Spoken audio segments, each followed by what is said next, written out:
Good afternoon, and thank you to everyone for being here today. I am joined by Chief Bryant, Lieutenant Malecki, and many other senior members of the Atlanta Police Department and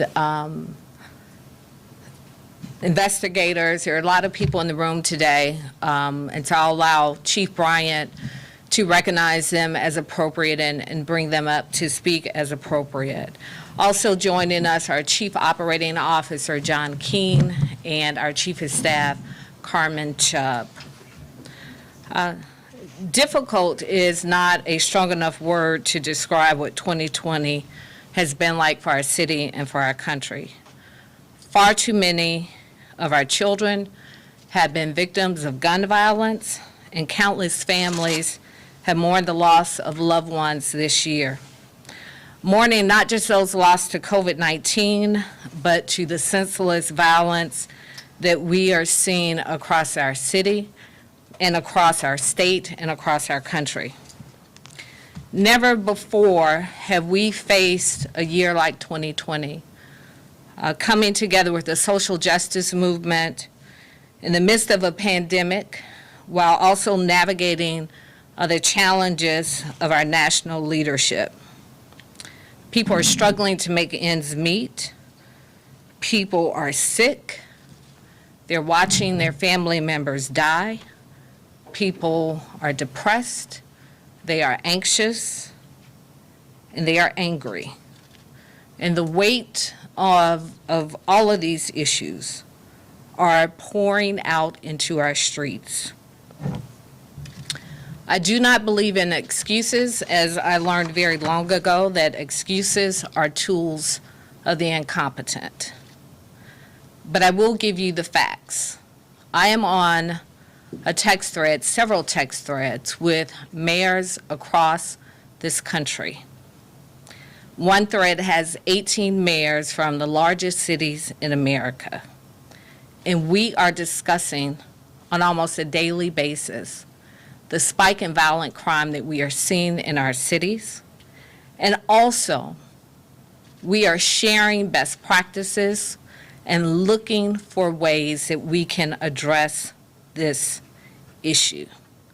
Even one mayor has shared with me that he has a Stop the Bleed campaign going on in his city, that he's training his community members on how to stop the bleed from gunshot victims while they await the arrival of paramedics. This is not an excuse.